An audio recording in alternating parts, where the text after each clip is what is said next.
Welcome to the Our League app. I'm Alex Simmons, and today we're getting to know Paul Jeffrey Sykes. Not Paul Sykes, the madman who swam across the ocean punching sharks with his plimsolls pumps around his neck. The original Paul Sykes of Rugby League.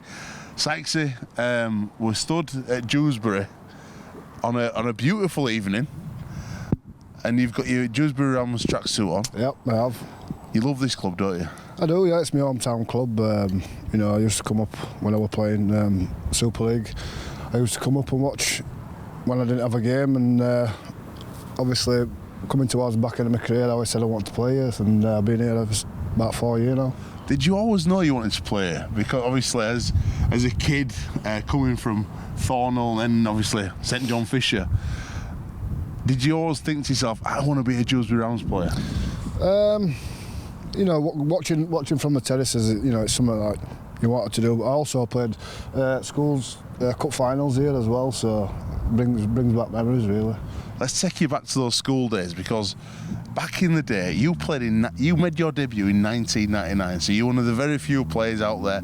Benny Westwood, Gaz Ellis, and obviously our very own Jamie Jones-Buchanan was the same year at school as you, who played back in the 90s, 1999.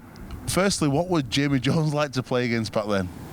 I was a tough competitor. He's a big lad, and he's bigger than what he is now. But it was always a tough tussle when I played against Jonesy in the Stanley days as well.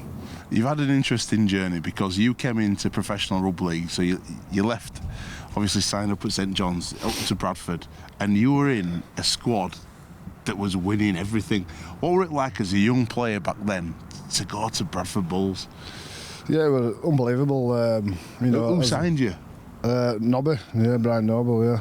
But with all the players, and because they were winning everything at the time, it was just good to be around all them top class players.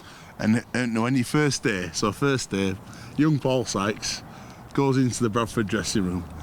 What did you think? Tell us some of the names and give us some of the stories, like your first few meetings at some of them players. Yeah, well, if you walked into wrong changing room, you just get kicked straight back out. But, what do you mean? Well, there were two changing rooms. The first team, established first teamers, in one changing room. Who were in there? Like Bernard Dwyer and Stuart Spruce and other names to add. But yeah, I was a very shy boy then.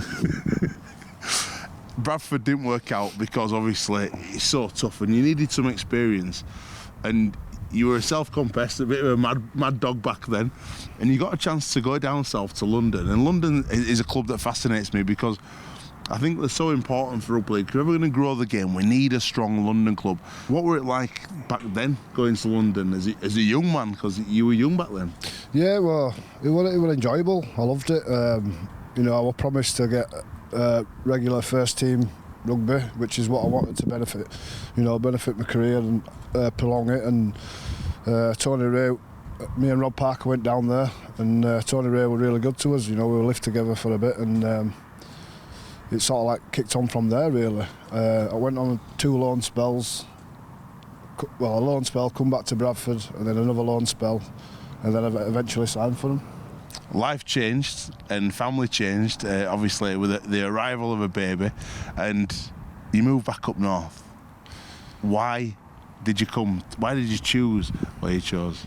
I was playing okay at the time, and obviously my partner was pregnant, and I wanted to move back up north, and agent at the time had a few clubs around, but I thought Bradford were interested that one of the names, and I thought I had a bit of unfinished business, but I wanted to go back and play there, and where it all started.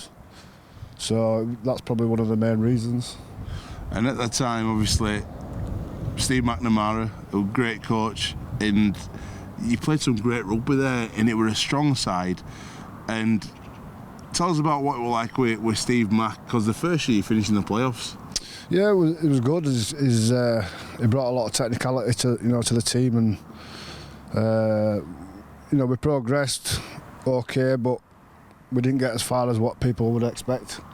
It was enjoyable to work under, and obviously, his time, he got the England job, and took that up, and then another coach came in.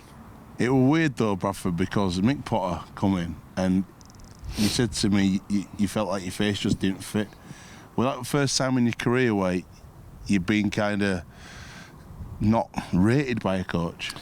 Probably, yeah. And it was a bit of a tough one to take, really. You know, when you know that you could probably fit in the slot in the team at any time. But yeah, just one of them things, and it happens. It happens to a lot of players around, and you can't really, you know, spit dummy out, as they say it is. You've got to be professional about it, you know. Just go.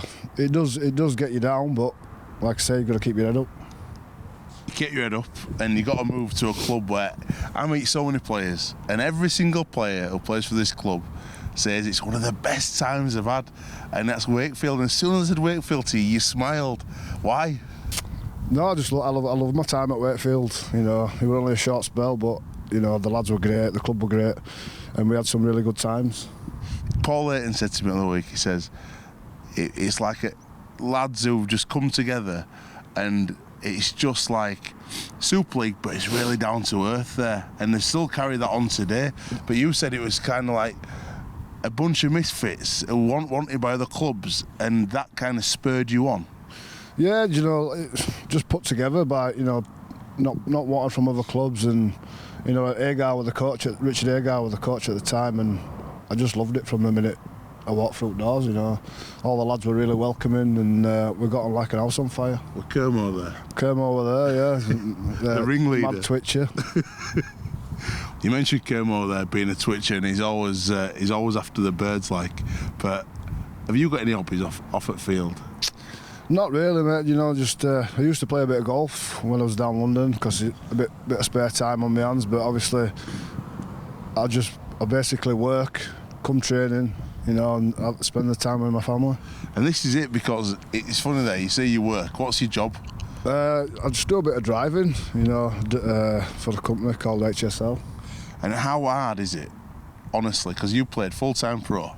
Yeah. You leave Wakey, you come Dewsbury. I go to Featherstone for a year, yeah. then to Dewsbury, and you have to go to work. How was that a reality check? It was, because it was my first ever job, really. Was it? It's my first ever job. And how did that come about?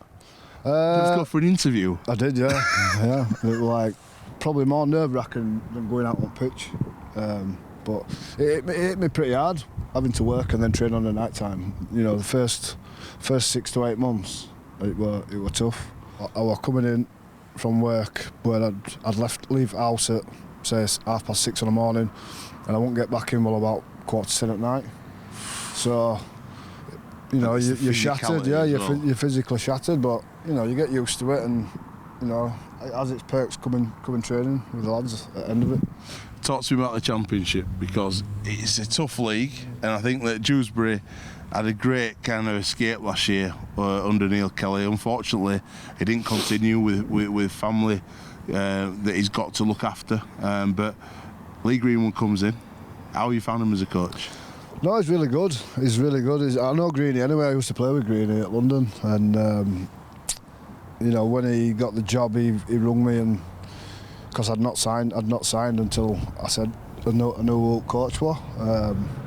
So he rung me and gave me a heads up, and we spoke about, you know, what we did last year, and you know what needs changing, and what he's going to bring to the team, and it's been really good. You know, it's been tough. It's been a tough pre-season, and it's been physical, but we're getting there where we're hard to beat. I want to say you've been in games and you just have brain explosions to lose. You've lost, I think, 3 or 4 games from a winning position with very little time left. What's happening? I just think it's probably the inexperience of a few of the lads, but it's still there. You know, the games that we've played 7 games now, there's probably one where we've just been beat, and all the other games we've been in there right till the death. His last game against Featherstone, you know, we really took it to him, and I thought that was the step forward of what we needed. And you signed a little local lad, come down from Newcastle, Liam Finn. What's it like? Because you must have the oldest half-back combination in rugby league. Yeah, we're told that over there. Yeah, no, he's good. He's Finney. He's really smart.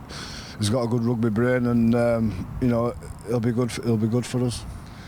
Lastly, mate, I'm going to ask you about 2 cup competitions. One, the Challenge Cup, because you've drawn Thatoif away. Is that one of them draws where you look at it and go, yes, but then you think, ooh, no? Well, it probably, yeah, I would say it is, because we drew West Hull this last weekend gone, and they give us a good run for his money. Yeah. If you don't perform, they have got players in there that'll give you a fright. We've got to go there just as any other game, a championship game, because it has happened. Amateur teams have turned semi-pro teams over before in the time. Who knows? It's the cup competition. It's the magic of the cup, isn't it? It is the magic of the cup, and not only once this year, but twice with the 1895 Cup. Another chance for teams in League One and the Championship to get to Wembley. How good would it be for you to run out of Wembley? Yeah, it'd be good. It'd be really good. It's something for the lads to do, on a big stage like Wembley. I played at the old Wembley when I was a kid, but to play it as an adult would be great. Mate, best of luck this year, and best of luck for the rest of your career, and good luck for Jones-Buchanan this year. No, thank you so much. Cheers. Top man.